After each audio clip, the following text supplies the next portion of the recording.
Setelah kemunculan Dajjal, keadaan dunia menjadi sangat kacau. Banyak orang yang panik dan bingung, serta tidak tahu harus berbuat apa.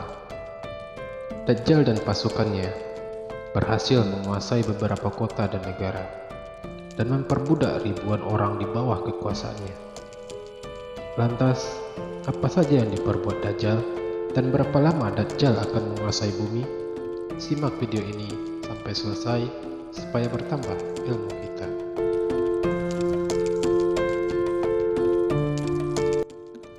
Dalam ajaran agama Islam, Dajjal dipercayai sebagai sosok yang kejam dan berkuasa, sehingga dengan kekejamannya dan kekuasaannya, Dajjal mampu berbuat apa saja yang dia kehendaki. Mulai dari menyesatkan umat manusia, Dajjal dipercayai sebagai sosok yang sangat dan akan menyesatkan umat manusia dan membuat mereka bingung dalam mencari kebenaran. Dajjal akan melakukan semua cara yang mungkin untuk menipu manusia dan membuat mereka mengikuti pandangannya. Dajjal juga akan mengklaim dirinya sebagai Tuhan dan akan mencoba membujuk manusia agar tunduk padanya. Ia akan mengancam manusia dengan hukuman yang mengerikan jika tidak mengikutinya. Berapa lamakah Dajjal akan menguasai dan berkuasa di bumi? Para sahabat pernah bertanya kepada Rasulullah SAW tentang waktu lama Dajjal tinggal di bumi. Wahai Rasulullah, berapa lama ia akan tinggal di bumi? Rasulullah SAW kemudian menjawabnya, 40 hari. Satu hari itu bagaikan 1 tahun. Satu hari lainnya bagaikan 1 bulan. Dan satu hari lainnya bagaikan 1 Jumat. Sedangkan hari-hari lainnya bagaikan hari-hari kalian. Para sahabat kembali bertanya, wahai Rasulullah, apakah 1 hari yang bagaikan 1 tahun itu cukup bagi kami untuk sholat 1 hari di dalamnya? Rasulullah SAW menjawab, tidak. Ukuran harinya itu menurut ukuran Dajjal. Hadis riwayat Muslim.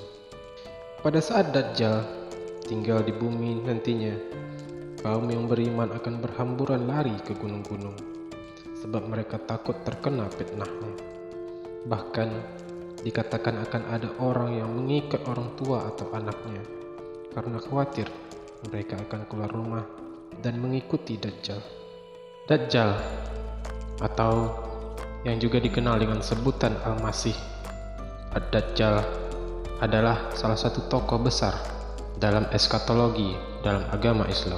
Dajjal dipercayai sebagai sosok yang akan muncul pada akhir zaman, sebagai salah satu ujian terbesar bagi umat manusia. Keberadaannya dipercayai akan membawa kehancuran dan banyak fitnah di muka bumi. Konsep tentang Dajjal telah menjadi topik yang banyak dibicarakan dan menjadi perhatian bagi para pakar agama, sejarawan, serta masyarakat umum. Namun, jika Dajjal sudah muncul nanti, di manakah tempat yang aman dan tidak akan bisa dimasuki Dajjal?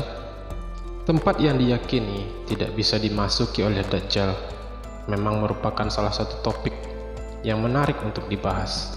Meski keberadaan Dajjal masih menjadi misteri, namun ada sejumlah keyakinan yang diyakini oleh sebagian besar masyarakat Muslim. Tempat pertama yang tidak akan bisa dimasuki oleh Dajjal adalah kota Mekah. Diyakini bahwa Dajjal tidak dapat memasuki kota suci ini karena ada posisi tertentu di mana Allah Subhanahu wa taala menempatkan malaikat untuk menjaga kota ini dari serangan Dajjal. Selain itu, terdapat hadis Nabi Muhammad SAW yang menjelaskan bahwa Dajjal akan berhenti di luar kota Mekah dan tidak bisa masuk ke dalam kota tersebut.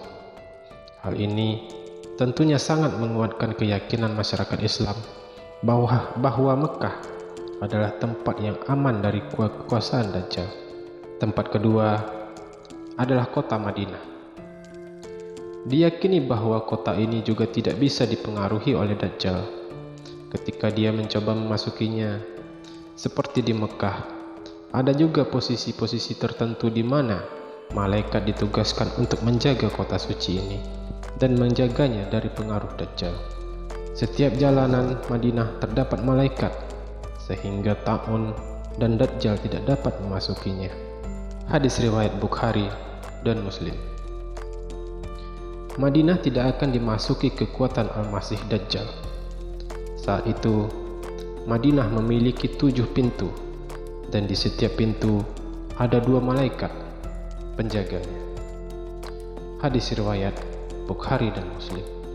Selain Mekah dan Madinah, ada juga keyakinan bahwa Masjid Al-Aqsa di Yerusalem adalah salah satu tempat yang tidak bisa dimasuki oleh Dajjal. Menurut beberapa hadis, ketika Dajjal mengirimkan bala tentaranya untuk menyerang Masjid Al-Aqsa, malaikat akan turun dari langit untuk mempertahankan masjid tersebut dari serangan Dajjal. Selain itu, dinding-dinding masjid ini juga dinyatakan akan memberikan perlindungan terhadap pengaruh Dajjal. Satu hal yang pasti adalah bahwa keyakinan masyarakat Muslim tentang tempat-tempat yang tidak bisa dimasuki Dajjal mencerminkan keyakinan mereka atas kekuasaan Allah Subhanahu wa Ta'ala dan perlindungannya terhadap umat manusia dari segala macam kejahatan, termasuk Dajjal. Meskipun beberapa tempat sudah dipercayai sebagai tempat yang aman dari kekuasaan Dajjal, semua orang harus tetap waspada dan selalu berdoa kepada Allah agar dilindungi dari segala bentuk kejahatan dan fitnah Dajjal. Sahabat semua, itulah beberapa tempat yang diyakini tidak akan bisa dimasuki oleh Dajjal. Meskipun masih banyak misteri dan spekulasi yang terkait dengan sosok Dajjal, namun keyakinan masyarakat Muslim tentang tempat-tempat tersebut adalah manifestasi atas kepercayaan mereka pada kemampuan Allah Subhanahu wa Ta'ala dalam melindungi umat manusia dari kejahatan Dajjal dan bentuk-bentuk kejahatan lainnya. Oleh karena itu, sebagai umat Muslim yang taat, kita harus selalu waspada dan berdoa kepada Allah agar selalu dilindungi dari kejahatan. Amin. Amin ya Rabbal Alamin.